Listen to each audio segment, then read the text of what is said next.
Chapter 1. First Night. The boy glanced over his shoulder down the long road where shadows fled the sun. He was an ordinary-looking boy. Though not unhandsome, his hair gave him an unkempt look. Wild and disarrayed, he looked as if he'd just emerged, and not triumphant from a wrestling match. His face still held an innocence that other boys his age had lost, but Jan was not yet 16. His first night, the rite of passage that would make him a man, was still a few weeks away, and so Jan still labored under the illusion that all was right with the world. He ran his fingers through his hair, and as usual they got tangled in the rat's nest that sat on top of his head. Try as he might, he could never get his hair to do anything but knot and twist. This was a cause of constant aggravation for his mother, who kept telling him that no respectable woman would ever marry a man who couldn't figure out the use of a comb. Jan stole enough kisses from the girls of his village to know better.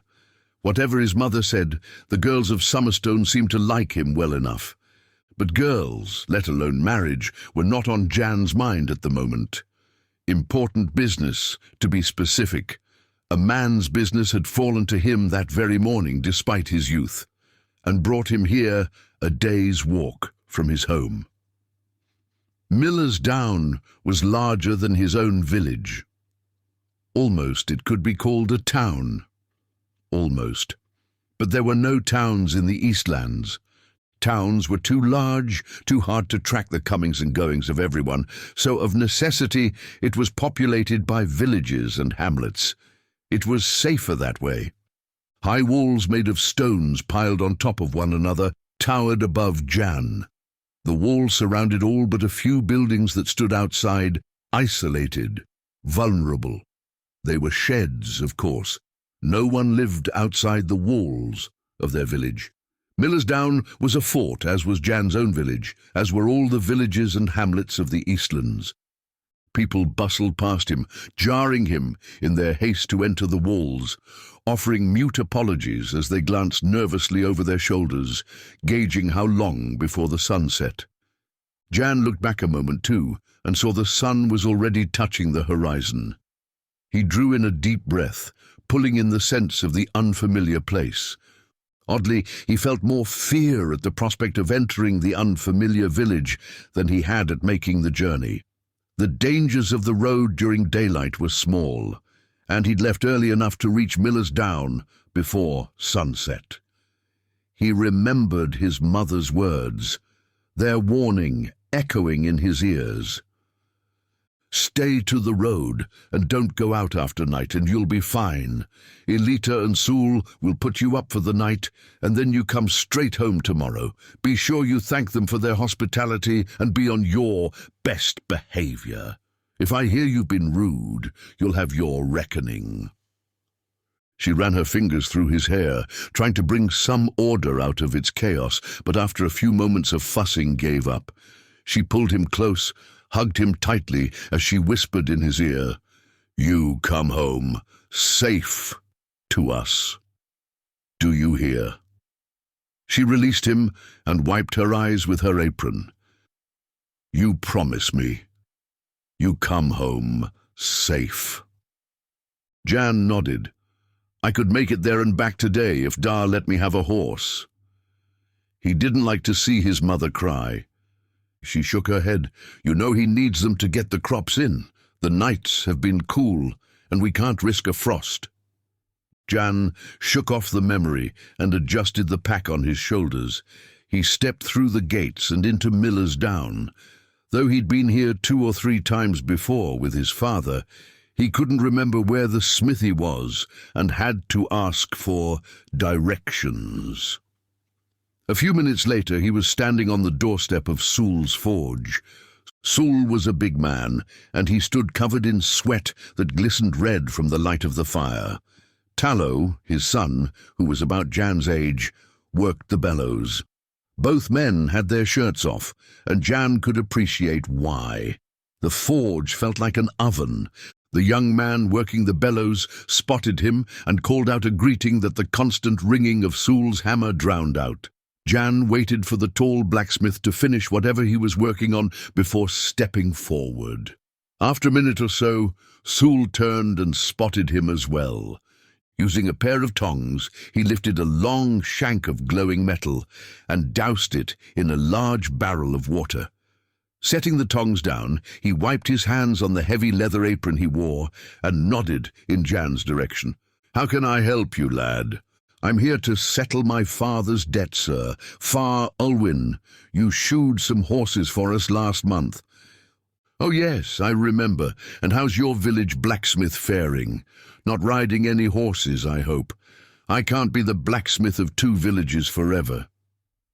Jan grinned. "He's doing well enough, sir. His arm is on the mend, and he's been up and about at his forge, though he can't do much yet. He told me to thank you for helping him out. About father's debt, Dars says he's sorry it's taken us so long to pay." Sul laughed.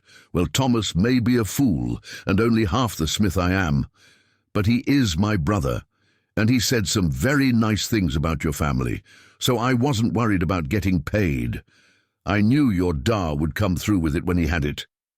Besides," he said, slapping his belly, which was big and fat, "I'm in no danger of starving." Jan laughed and felt an immediate liking for the big man. Sul took him aside and away from the heat of the forge. "Sent you alone, did he?" Jan nodded. "Well, you're close enough to your first night that I suppose that makes sense. Are you ready for it?" "I don't know, sir. We've talked some about the nohetka and feral and the beckoning, but I haven't learnt any runes yet, if that's what you mean." Sul grunted in response. "The wards are important, but they're no good if you don't keep your wits about you. They may hide you from the eyes of his servants, but you'll be able to see them, and you'll feel the pull of the beckoning. That's the real danger, the seduction of it all." Not sure what to say, Jan merely nodded and handed his coins over to the smith, who put them in a small metal box he pulled down from a high shelf. "Well, that's done it for business, and it's about time for supper. Join us, Jan. We don't have an extra room, but the stable has fresh hay in it. You can sleep there tonight." The meal was a happy affair, and Elita was an excellent cook who filled her table with an assortment of savory meats, pastries, and fruits. There were large mugs filled with beer or honey milk, and the kitchen smelled of pie and savory, roasted meats and vegetables. Elise, the pretty young daughter, sat across from Jan, next to her brother Tallow. Jan looked up and saw her eyes on him on more than one occasion, and once Tallow leaned over and whispered something in her ear that got him an elbow in the ribs. The kitchen was a warm, inviting place, and Jan felt instantly at home. He hit it off with Tallow right away, whom he'd only met once before in SOMMERSTONE. The young man was instantly likable and had a quick wit and infectious laugh. As much as Jan liked the fellow, he couldn't keep his eyes off Elise. When supper was done, Jan offered to clean up, but Elita wouldn't hear it. "Your first time in Miller's Down?" "I don't think so. I'll take care of the mess here. You go out with Tallow and Elise, meet some of the other boys and girls. Go listen to Malak." "It's not the first time I've been here," he said, around a mouthful of pie, the juices dripping down his chin. But she ignored him as she chased him toward the door. The sun was just going down, filling the sky with the warm glow of its fading light. Tallow punched him in the arm. "There's usually something going on in the plaza. I think old Malak is going to sing the Lament of Nos. Ever hear that one?" Jan said no, and Tallow grinned. "Malak's got the voice of a goat, but he still tells it well. For a goat." He punched Jan's arm again and hooked his other arm through his sister's as they headed toward the center of the village. Jan set off after them. The plaza was bigger than the one in SOMMERSTONE, and there was a large fire pit dug into the ground and ringed about with bricks. Benches sat around the pit, and a sizable number of villagers had gathered in close to the fire. Jan, Elise, and Tallow arrived late and had to sit farther away, but they could still hear Malak's gravelly voice as he sang the lament. They'd missed the beginning, and Tallow leaned over and whispered in Jan's ear, bringing him up to the current verse. The lament starts with the making of the virtues, the faces of God, and tells of Nos, who was the loveliest of them all. But she was granted the virtue of justice, so that she never smiled. They made the world and built a great city in the heavens. Luciferus was given charge of making the world, for his virtue was artistry. He set the clouds in the heavens, arrayed the stars and the moon, and carved the rivers and valleys and the great mountains to the north. He made the form of every leaf and flower and every living thing, but his greatest creation was the Elan, the shepherds of men. Tallow paused a moment, listening to Malak's croaking voice before nodding. Jan turned his attention to the voice and felt the story unfold. Malak did sound like a goat, but while his voice was cracked and worn with age, it still carried power, and Jan felt himself drawn into the tale. O Elan, fair and beautiful, where hast thou gone?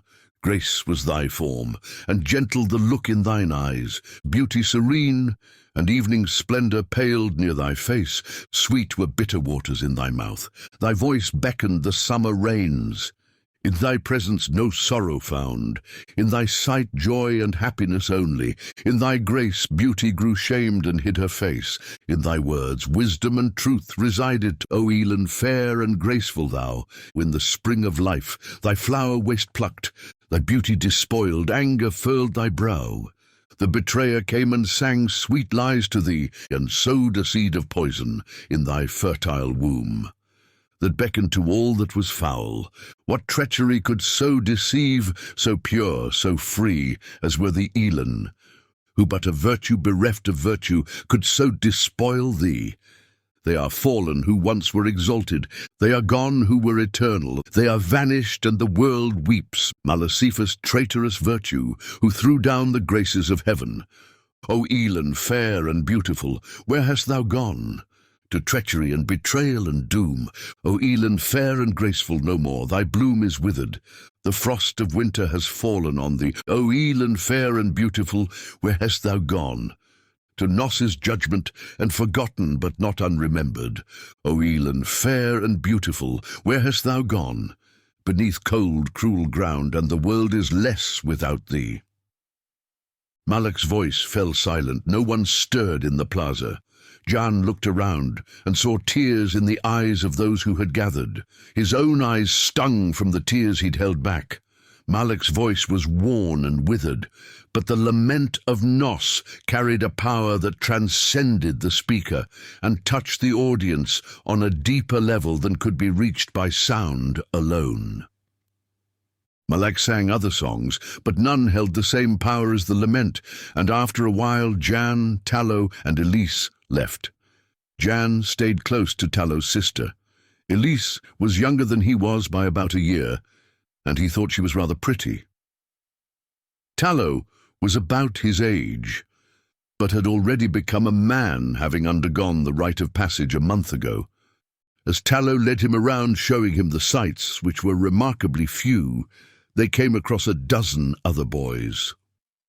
All were younger than Jan and Tallow, but they all knew the blacksmith's son. The young men were in a corner of the village, behind an abandoned house where they had lit a fire. One boy handed Jan a large jar that sloshed as he took it. Jan lifted it and sniffed the contents. The smell was strong, pungent, and reeked of alcohol. Mead. Jan looked around a moment before lifting it to his lips and taking a long, hard swallow. They sat around the fire, laughing and talking about woes of farm work or the stench of working in the tanner's shack, each boy lamenting his future or boasting, depending on which craft they were apprenticed to. The jar of mead made its way around the circle several times, and Jan was feeling the effects of the heady drink. Night had fallen, and thin clouds obscured the stars overhead. The fire burned away the chill of the night. Elise sat next to Jan. He could feel the warmth of her and was delighted she'd chosen to sit by him. Eventually the talk turned to first night. Tallow was the only one of them who had passed through the ritual, and they pestered him with questions, until finally he told them to shut up. First night wasn't something he wanted to talk about, and once they went through it themselves, they'd know why. After that, the stories turned to lighter matters, and Tallow soon joined in, his black mood dissipating. They told stories that Jan recognized from similar nights in his village. Tales told to frighten and scare the younger boys. A thin, gangly youth about Jan's age was speaking. They say Mallocephus was bound for 1,000 years before he found the Beckoning. Some say it was less time than that. No one knows, but found it he did, and he pulled it forth from someplace outside the world. Another boy interrupted. He didn't pull it from anywhere.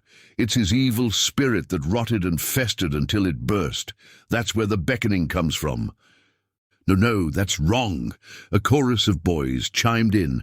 It's the blood of the fallen virtues who followed him, who he betrayed and murdered.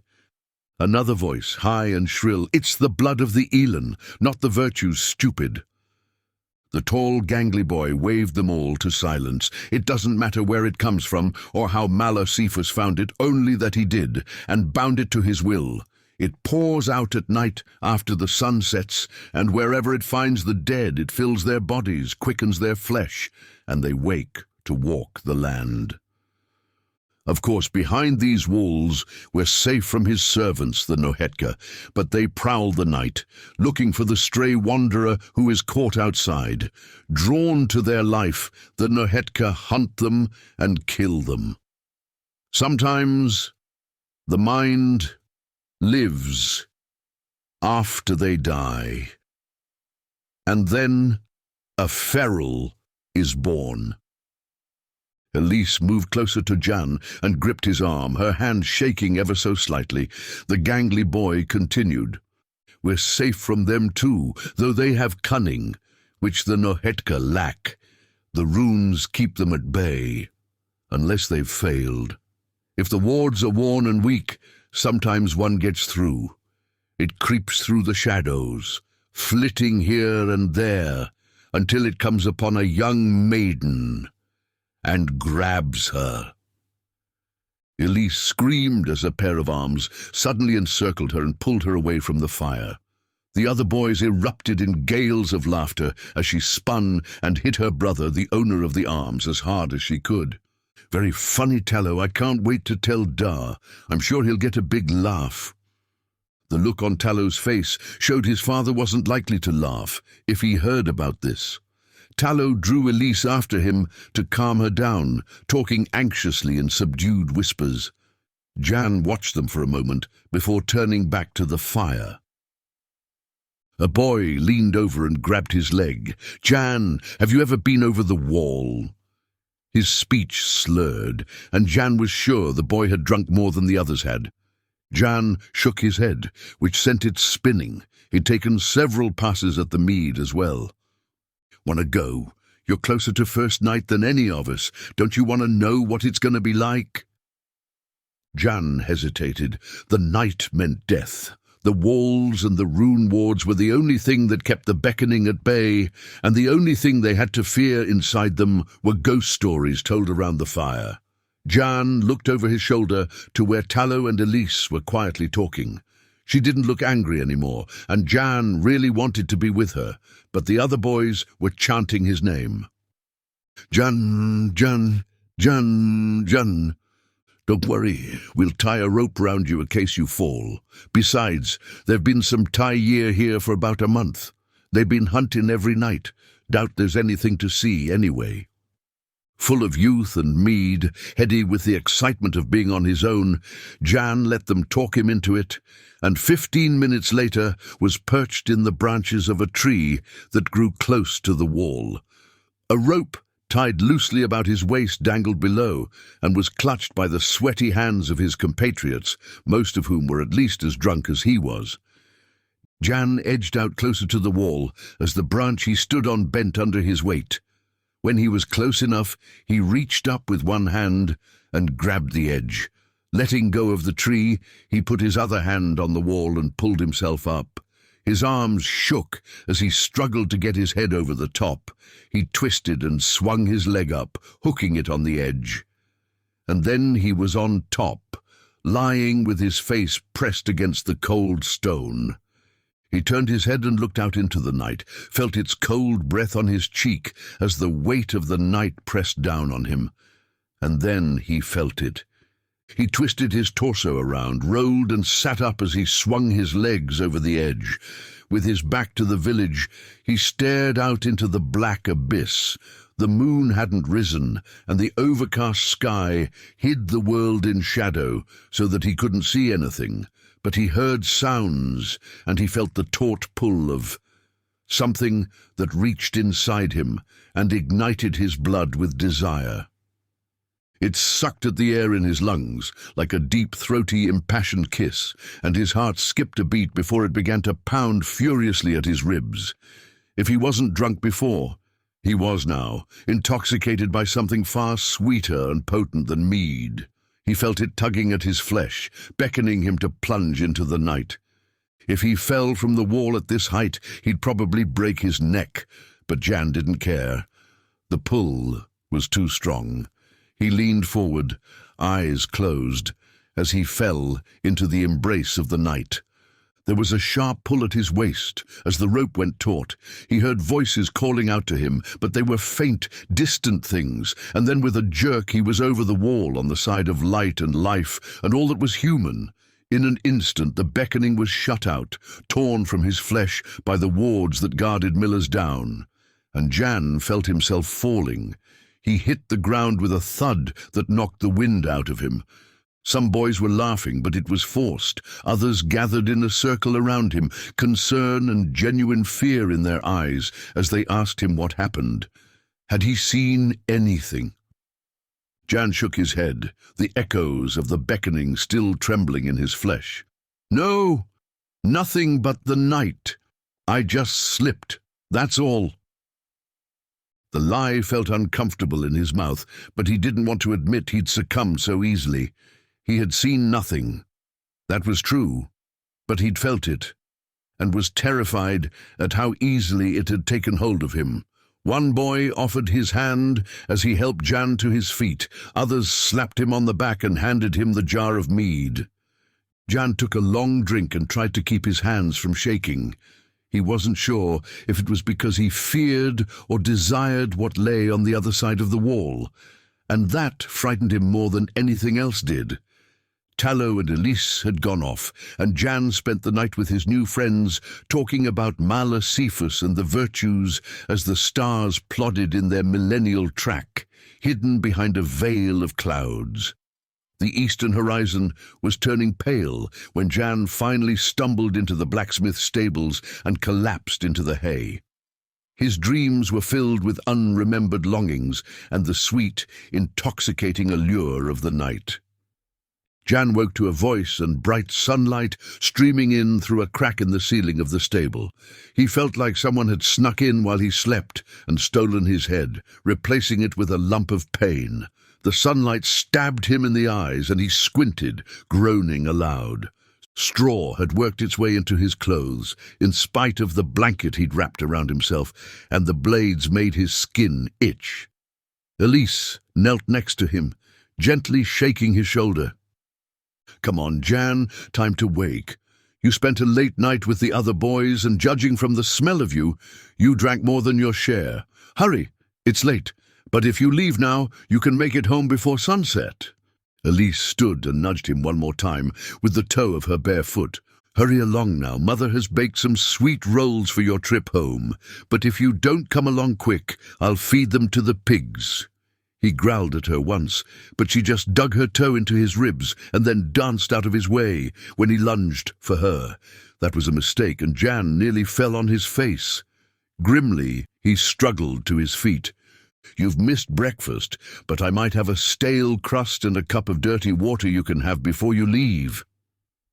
The smile and the mischief in her eyes convinced Jan that she was kidding, but the thought of food made his stomach growl in protest.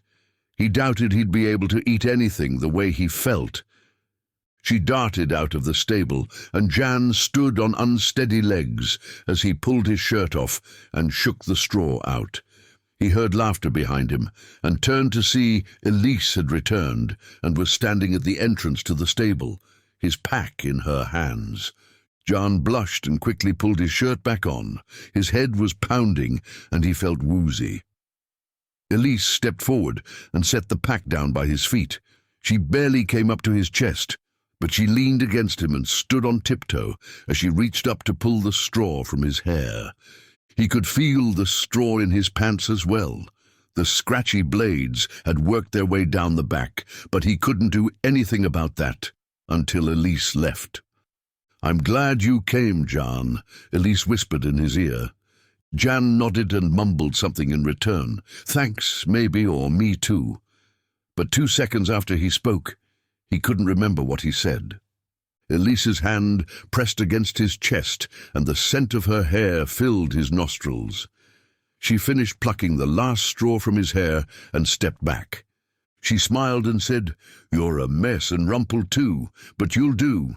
Are you coming back to Miller's Down soon?" Jan shook his head, but stopped as waves of pain bounced back and forth. It felt like someone had opened his skull and dumped a load of rocks inside. They rattled and bounced about if he moved too quickly. He settled for shrugging his shoulders. "Maybe, but probably not until after my first night. Da only sent me because no one else could come. We've got to get the crops in before the nights get too cold." Elise nodded and then cocked her head to one side while she tugged on her tresses in a way that intrigued Jan. "You be careful, Jan. We had a boy die last month during his first night. It was awful. It took the Thai year 2 days to hunt his body down." "I'll be careful, I promise." Jan shuddered. It had been over 5 years since anyone in SOMMERSTONE had died in the rite of passage, but he knew it happened from time to time. The village elders took every precaution, but sometimes a boy died. He reached down to pick up his pack, and Elise gave him a quick kiss on the cheek. "I'm serious, Jan. Besides," she hesitated a moment before blurting out, "I like you." She pulled up her dress and ran out the door and into the courtyard, leaving behind a flustered and confused Jan. 10 minutes later, he was cursing Elise. Her kiss made him forget about the straw in his pants, and now, as he sat at the blacksmith's table eating the leftovers from breakfast, the straw was driving him crazy. He wanted to scratch, but the straw had worked its way to places where it simply wouldn't be polite. Elita, Elise's mother, spoke to him as she tidied up the kitchen. "How's Thomas?" she asked. Jan looked up, wiping milk from his lips. "Oh, he's fine. Complains a lot, but he's on the mend. Still can't work his forge, though." She nodded. "Well, Thomas is a good man, even if he can't ride a horse more than a stone's throw without falling off." "Yes, ma'am, but to hear Thomas tell it, his horse was spooked by a feral." "A feral, solace is mercy. What was he doing out at night?" "Well, that's the truth of it. He wasn't out at night, I mean." Elita gave Jan one of her motherly smiles. "Oh, I see," was all she said. "My da wanted me to thank your husband for the loan, or whatever, I mean—" "Oh, shush, Jan. Thomas was hurt, and Sol was happy to help. They're brothers. It's what brothers do." "Well, I was hoping to thank him again." "I'm sorry, dear, but I'll tell him for you. He's with the village council, and probably will be for most of the day. We've had a band of Thai year staying in the village these past few weeks. Their rune master has been tending to the wards, but they're nearly done now, and I expect they'll be moving on soon. I imagine you'll see them in SOMMERSTONE before the week is out. Now, finish your breakfast. You need to get going, or you'll end up spending another night here, and that won't do. Your mother will worry herself to death." Jan nodded and forced himself to eat. Half an hour later, he found himself on the road to SOMMERSTONE, his pack heavy with the sweet rolls, apples, cheese, and other foods Elita had stuffed into it. The sun beat down overhead and made his headache worse. The nights might be cool, but the days were still hot enough that after a mile of walking, Jan was covered in sweat. 3 hours later, Jan paused and glanced at the sun. It was perhaps an hour after noon. He was paying for last night. Sleep weighed heavily on his lids, and the after-effects of the mead left him with a dull headache. The late autumn sun beat drowsily down on his shoulders. He was only a couple hours from home, he thought to himself, and there was still plenty of daylight left. There was no harm in a brief nap, and once he was refreshed he'd make better time. So he slipped his pack off and put it behind his head for a pillow. Lying down next to some wild thistles that grew a short distance off the side of the road, Jan yawned and closed his eyes. He drifted off while the sun tracked its course across the heavens, heedless of both sleeping boys and passing hours. Jan slept on until the late afternoon sun cast long shadows across his body. The sun slipped closer to the horizon, painting his face with reds and oranges, while long fingers of shadow crawled over his skin, twisted about his limbs and neck, brushed at his cheek, and slipped beneath his closed lids to steal into his dreams. And dreams that had been pleasant turned ugly. Fear, whispered in the background, shadowed the landscape of his dream, and filled it with a sense of horror that lurked all around him, unseen but palpable. He woke with a start, and the dream skittered away like a frightened animal, leaving only the acrid taste of fear in his mouth. The sky was burnt umber, fading to black in the east, and the clouds were the color of blood. Jan watched in despair as the sun buried itself in the western horizon. As its top crescent vanished beneath the earth's rim, he felt something tear inside his chest, as though a hole had opened within him. He felt his reason being twisted and bent as his fear pulled it down into that hole, until all that remained was the terrible, petrifying terror he remembered from his dream. Something moved in the bushes near where he lay, coming toward him. He tried to turn his head to see what made the noise, but his fear paralyzed him. Night was a time of death. Nohetka hunted men, drawn to them by a terrible hunger. Vividly, he remembered the pull of the beckoning from the night before, how he had leaned out to embrace it, knowing he might fall to his death, and how it had excited him. He thought he could feel that same seductive allure, fainter but real. It called to his flesh, stroked it, and stole his will away. Desperate to see what approached, he darted his eyes left and right, willed his head to turn. His neck throbbed with pain, but it would not obey him. Tears streamed from his eyes as a whimper escaped his throat. Blood tore through his veins, no longer a pulsing rhythm. It became a torrent as his heart pounded furiously. The noise grew louder, and then suddenly, from the leaves, a small fox emerged. It moved toward him, oblivious to his presence as it sniffed the ground in search of prey. It saw him and froze, alert and tense. At the sight of the small hunter, Jan felt the fear release its terrible grip on him. Though it did not retreat entirely, it hovered nearby, waiting to seize him again if he let it. He sat up, and the fox turned and sped away from Jan toward safety. Surging to his feet, Jan spun around, looking for signs of danger. The night was empty, but he knew it would not stay that way for long. Already stars were shining dimly overhead, and the afterglow of the sunset was fading rapidly. The nohetka would be out soon, crawling from under rocks and cracks to prowl the night. The hunters of men. His heart still raced, but he was in control of himself for the moment. He tried to think, though fear still clouded his thoughts. He was at least 5 miles from SOMMERSTONE, and there were no sanctuaries between his village and Miller's Down. With growing despair, Jan realized he would have to spend the night out here, alone and undefended, and that he was probably going to die. The irony of the situation was that in a month he would know what to do. He would have runes or wards. He would be a man and might have stood a chance. To be caught out now unprepared. The unfairness of it brought tears to his eyes. Then the thought struck him. His first night was not a month away. It was tonight, and prepared or not, he would become a man, or he would die. Jan struggled to remember what his father had taught him of first night, what to expect, how to prepare, but could only remember the vaguest details. Not that it mattered. He carried no tokens or wards, and even if he had, he wouldn't know how to activate them. The things that would hunt him tonight could not be killed. Not easily, certainly not by him. And with no way to hide from them, Jan was dead. It was as simple as that. The nohetka hunted by a sight that was the gift of Mal-Usifus, and they were drawn to the beacon of a man's life. The eastern sky grew black as the west faded to a deep, dark blue. Dozens of stars now shone faintly, more glimmered dimly behind the shroud of dusk. They would find him, he knew. There was nothing he could do, and nowhere to hide. Any caves nearby would already be filled with the nohetka sheltering from the light of day.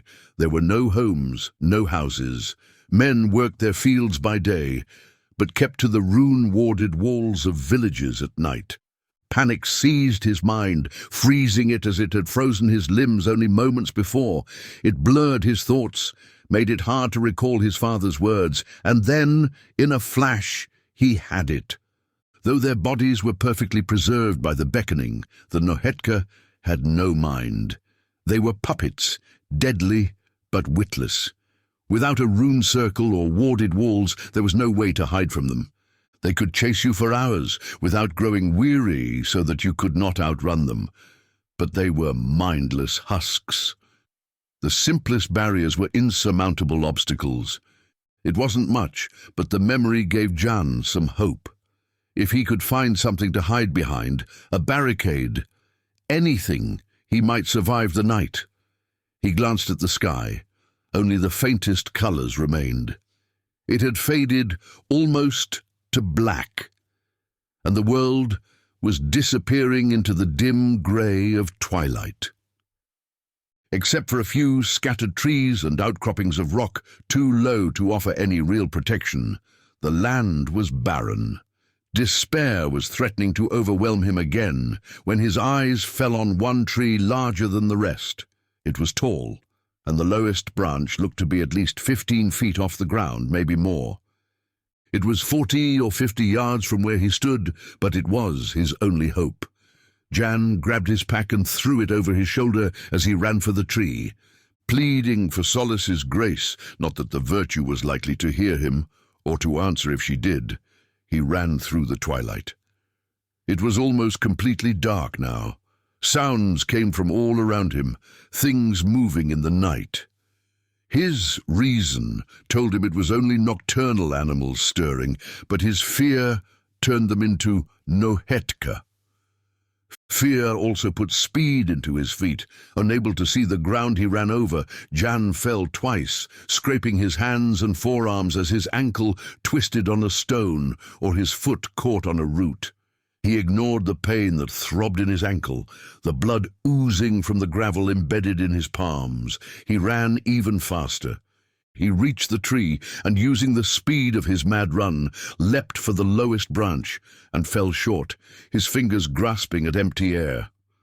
There were sounds now, sounds he'd heard outside the walls of his village, sounds he knew.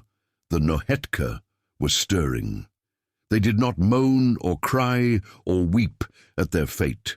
Only pushed bramble and branch aside, stepped ponderously on leaves and twigs, moving their bodies through the night as they converged upon him, mindless in their quest to hunt him, find him, and kill him.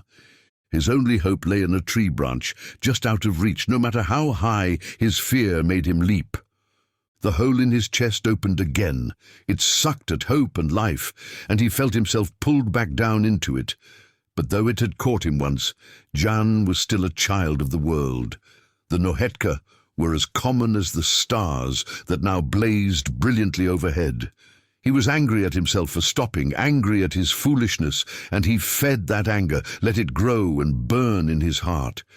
It kept the fear at bay, protected him from the pull of the beckoning, and helped him think. He closed his eyes, blocking out the terror of the night as he fought for control of his reason. He pushed the panic back, though it grappled with him, wrestled for mastery of body and mind. When he opened his eyes, he could see shapes moving toward him. He shook his head, clearing it. He was running out of time. If he couldn't get into the tree, they'd be upon him, pulling him down into their embrace, suckling on his corpse as they brought him into their ranks. Dropping the pack, he pulled his shirt off. He jerked it over his head as the sleeves tangled in his hands. It wouldn't reach by itself, not in any way that he could use it to pull himself up, so he quickly pulled his boots off and threw them aside. He yanked first one leg and then the other out of his breeches, almost falling over as he lost his balance. Wearing only a breechclout, he stood naked and shivering, more from fear than cold, and fumbled to tie the sleeve of his shirt to the leg of his breeches. He forced himself to concentrate on what he was doing, not looking up to see how close the nohetka were. His skin crawled at their imagined touch, and he could feel faint traces of the beckoning, like hot breath exciting him, arousing him. Finally, he had the knot tied and threw his improvised rope over the branch. The other half fell down in front of his face. They were nearly upon him. No time to grab up his boots or his pack. He took hold of both sides of his improvised rope and began pulling himself up. Cold, lifeless fingers grasped his feet and legs, sent waves of pleasure through his body. He convulsed and almost fell as it nearly overwhelmed him. He kicked violently at them as he climbed. The fabric of his shirt was tearing. The threads popped as seams gave way. Frantic, he climbed as fast as he could, just when he thought it would tear completely, plunging him into the crowd of nohetka that had gathered below. His knuckles struck the unyielding wood of the low branch. He seized it with both hands and pulled himself up, scraping his chest painfully against the rough bark. Sitting on the branch, Jan gathered up his improvised rope, lest one of the nohetka try to climb it. He doubted it would survive another ascent, or that they would be smart enough to try. But he wasn't going to take any chances. Barefoot and all but naked, he wrapped his rope around him and moved up the tree, hoping that there were no feral in the horde below. One of those would have cunning and intelligence, and the tree would present no obstacle to it. When he could go no higher, he seated himself in a crotch of the tree, his legs straddling the limb while resting his back against the rough wood behind him. It was a precarious seat, but even this high up, the tree was wide and the wood at his back was solid. Dozens of cuts and scratches covered his skin. They burned and itched as tree sap and his sweat got into them, but Jan ignored the pain. He was safer now, though he couldn't convince his body. He was trembling violently, his arms and legs, already weak and shaking from running, and then the strain of the climb, convulsed. Terrified that he would shake himself out of the tree, he threw his tattered clothes around the trunk and lashed himself to it. He was prepared to sit the night out, naked and cold, rather than fall to what waited below.